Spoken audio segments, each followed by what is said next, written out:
Big Orange fans, welcome back to God's Country and welcome back to Rocky Top Rundown.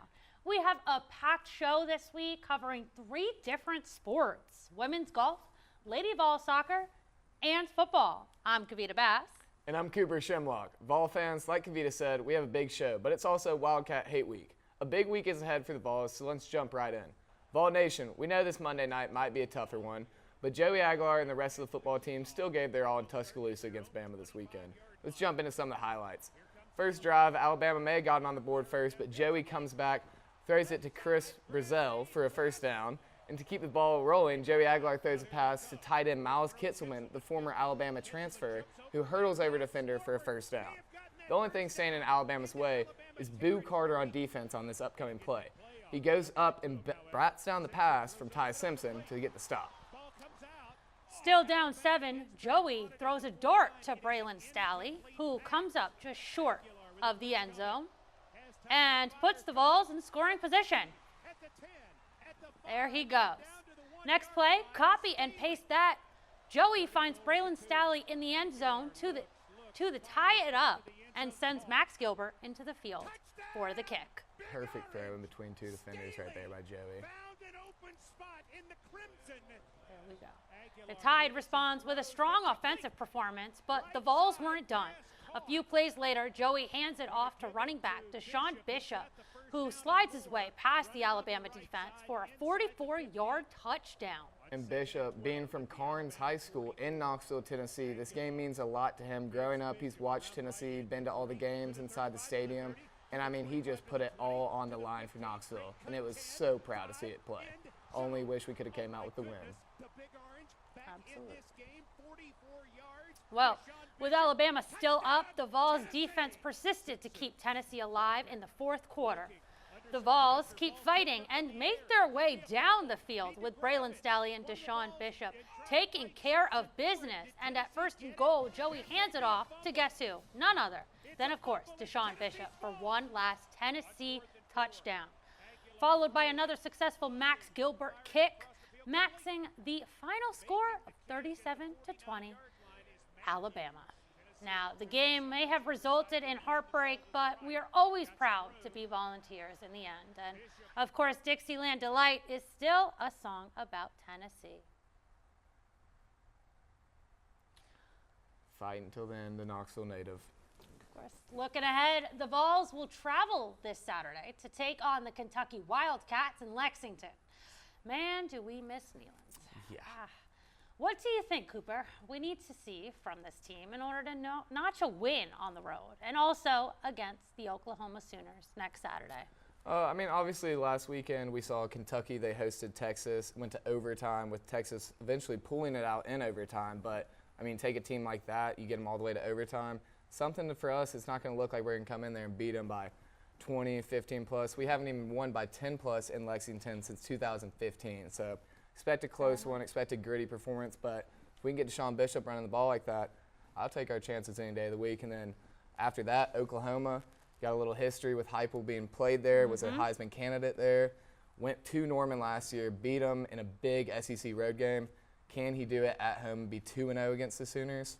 It's a big question. We're yet to see.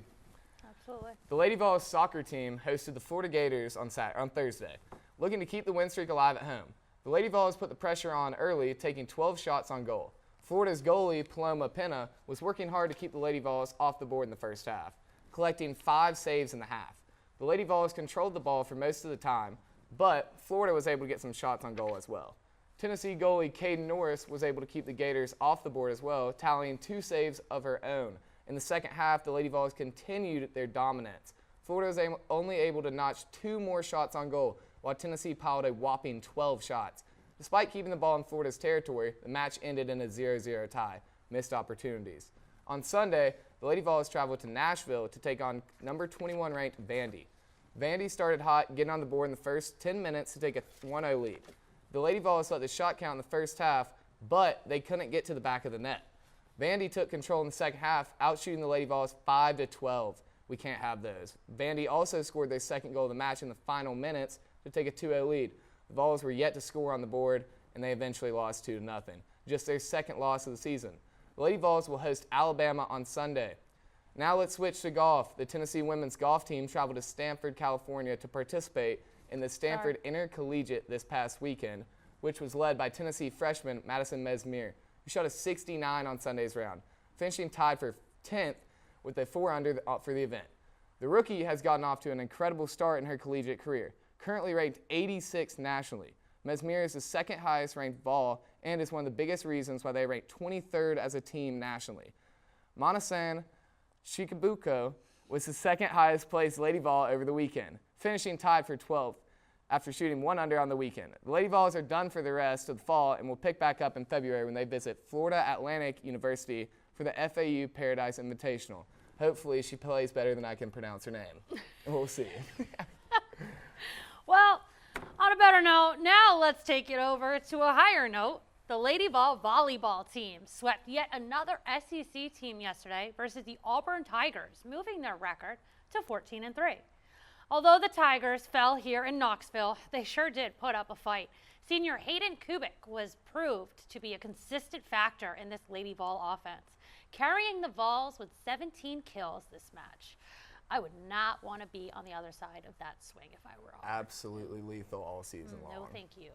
The Lady Vols took set 1 from Auburn, 25-23. And can we talk about Zoe Humphrey's performance? She not only put up not 1, not 2, not 3 or even 4, but 5 blocks throughout the match. Talk about a wall. Dikembe Mutombo, that's what she looked like. Wow. Two-time All-American setter Caroline Kerr showed out with 41 assists, 3 blocks, and 8 digs of her own. What can't she do? I mean, the Vols kept Thompson Bowling Arena on their toes with a second set win of 25-23 yet again. The energy stayed rolling in a third set win to take the match 26-24 in a thriller. The Lady Vols will be back Friday night in Thompson Bowling Arena to take on the Alabama Crimson Tide. Let's see if they can settle our unfinished business. While on the topic of volleyball, let's take a listen to Tessa Grubbs, former Tennessee volleyball player, and Dre for an insight on how the volleyball team has grown. Hi, my name is Tessa Grubbs. I'm a current professional volleyball player, and I played volleyball at the University of Tennessee from the years of 2016 to 2020. When I got to the University of Tennessee, everything was very much family oriented, and they built this culture of like, you're going to be supported by your upperclassmen or teammates and friends outside, and your support staff, your tutors, your coaches, academic staff, all of that. And I think that really helped my transition going into college, living on my own for the first time. When Tessa Grubbs arrived at the University of Tennessee in 2016, she joined a program focused on more than just wins and losses. It was about building a family. We had not made it to the tournament my freshman and sophomore year, and my junior year we were second in the SEC and made it to the second round of the tournament. So it was kind of like a big turnaround and kind of like this is the standard now, this is what we're capable of. It kind of gave us a breath of fresh air, and it was like a new opportunity, which is really cool. Grubbs quickly became one of the Lady Vols' key players, helping turn the program into a consistent SEC contender with a 13-2 record. I think that the program has really grown. They've made it to the tournament almost every year since I left. I think that goes to show the coaches have really put in the time and the effort, and the girls are putting in all the work they need to put in, and creating that culture and continuing that culture. Since our graduation in 2020, that standard has continued. The Lady Vols have made the NCAA tournament almost every single year since, a reflection, she says, of a culture that's built to last. You have schools that have built these legacies, like Penn State, Nebraska, Texas, Wisconsin, kind of have built these massive identities and are known as like the powerhouse of volleyball. And I think that Tennessee has all of the opportunities to be that. The school itself is just great. And I think as this coaching staff goes on, they're going to be building that legacy and taking the program to like newer heights and further than anyone could have imagined. Programs like Penn State, Nebraska, and Texas are considered the powerhouses of college volleyball. But Grubbs believes Tennessee has what it takes to join that elite list. Having Tennessee being such a good school to go to and having the support that they have, like, that's what makes it unique. And then you have Tennessee volleyball, which is this program that is growing and being supported so much. Like, you just want to dive into it. You want to pour into that culture.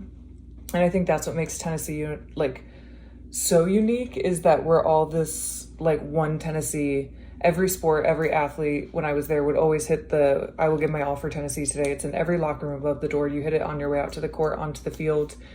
And I think it just shows like a unity in everything while also creating an identity for each individual sport. For Grubbs, the passion for Tennessee volleyball runs deeper than competition. It's about pride, unity, and what it means to give your all for the orange and white, and a legacy that former players like Tessa Grubbs are proud to see thrive. Reporting for Rocky Top Rundown, I'm Drea Peebles. Thank you, Drea, for the insight for VFL. Volleyball dominated, and women's golf is making moves at Stanford. While the result against Bama last week was not what we wanted, there's still plenty of football left to play and a lot above. That's right, Cooper. And I know I can't wait to see what this fall has in store for all of our teams. That's all we have for you this week. We hope you all have a great Kentucky Hate Week. And go Vols!